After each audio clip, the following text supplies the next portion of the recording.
Hey guys, we're going to be going over merge conflicts in this one. You pray they never happen, but if you're developing for any appreciable amount of time with a team, they're bound to pop up, so let's dive into it. We're going to make some changes in two branches and then merge them like in the last video, but this time we're going to make them conflict, and then we'll resolve it. So let's take a look at where we're at here. Do a get status. We're on master, and we're going to make some changes to test 2 to make it conflicted with another branch. First, let's check out that other branch so that when we make the changes to both of them, that they'll actually conflict, and that the second branch won't have this.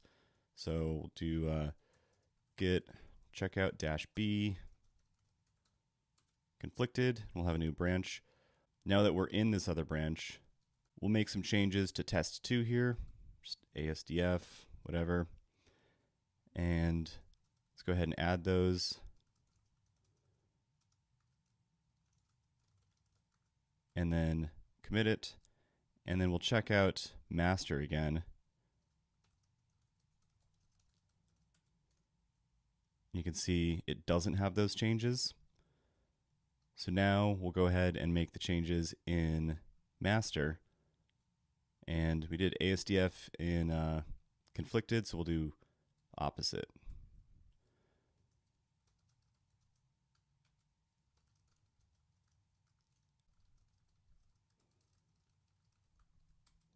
Now let's merge them together. So we're on master right now, so we're going to merge in conflicted into master. Git merge conflicted, and you can see we got a failure, or you can see we got a conflict here.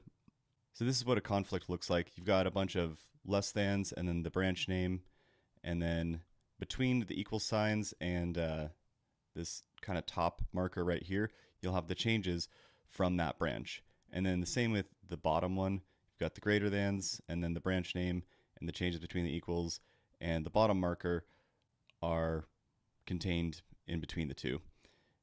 And you might have some other stuff on top or bottom of this, but because we only had one line of changes, this is all there is in there. But you could see more code above or below this, and you could have multiple of these in a single conflict also. So you'll see that the top here says head, and maybe you get confused by that. You can think of head as basically just the current branch. When you switch branches with git checkout, the head revision changes to point to the new to the tip of the new branch. So we were on master, and you can see that these were the changes we did in master, FSDA, and so they just called it head because we were on master when we did this, when we did the merge. To fix the conflict, you basically just pick the one you want and delete all the other stuff. So let's go with a conflicted branch for which one we want to take and delete the other stuff.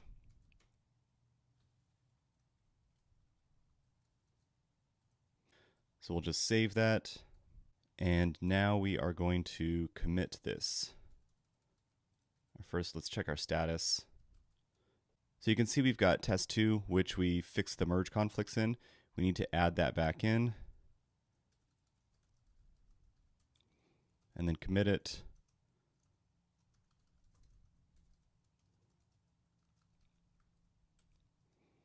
And then check our status again. And we're good to go. So that wraps it up for merge conflicts. Thanks for staying tuned. As always, remember to like, subscribe, share, comment, whatever.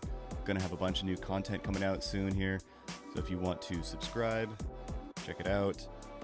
And I'll see you in the next video.